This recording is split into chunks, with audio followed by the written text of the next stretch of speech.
my name is Lucie. I'm the head surf instructor here at Pura Vida Adventures. Today we are going to go over power paddling. This would be the last 4 or 5 strokes you would do to catch you into the wave, so they're essential.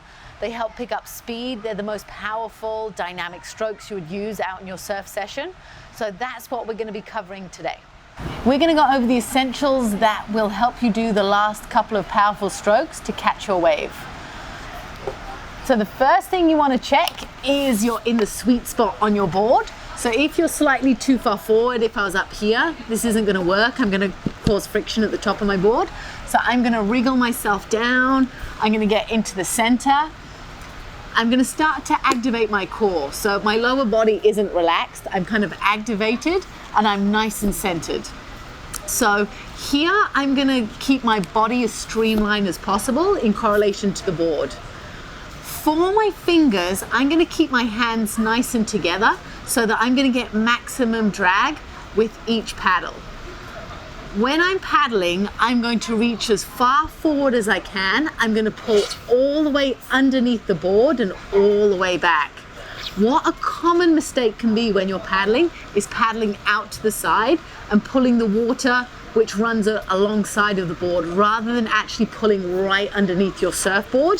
And you're actually going to take your hands out of the water back close to your thigh. So this is very similar to a freestyle front claw stroke. Also in the ocean, our water isn't entirely flat. So we're going to actually exaggerate bringing your elbows nice and high. So when you're pulling your arms out of the water, you have nice and high elbows, because if you have kind of flat arms, you get a lot of upper rock in your body, and this will cause your board to rock. Whenever your board rocks sideways, this is going to take away maximum glide from each stroke. Always, when we're paddling, even if it's a nice leisurely paddle back out to the lineup, we want to get maximum glide from each stroke. But more importantly, when we're catching our wave, those 4 or 5 last strokes are your most important. So we want to keep it really tight and we want each stroke to count. So fingers together, we're pulling underneath the board. My chest is nice and high.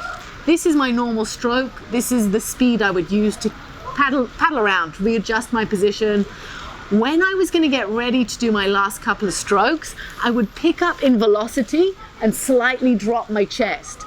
I wouldn't drop my vision because that would lead there to be too much weight up at the top of the board.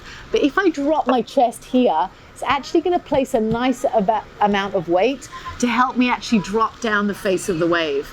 So here I have a lot of control using my upper body, whether I place the weight here or if I raise my chest, the core of my body weight is here in the center. So by using these little techniques can actually help you catch your wave by dropping your chest slightly. Also, when we pick up our speed, generally we kind of lose our technique. Everything, like our strokes, get a bit shorter. They kind of get a bit more out to the side. So it's really important to keep nice, long, tight, full strokes, dropping your chest slightly and picking up your speed. And this is what will get you your power strokes to catch every wave that you want to catch. Okay, I hope you enjoyed the video. You can leave your comments and suggestions below. You can also subscribe, and you can find us on puravidaadventures.com and come down and visit us in Costa Rica. Pura Vida.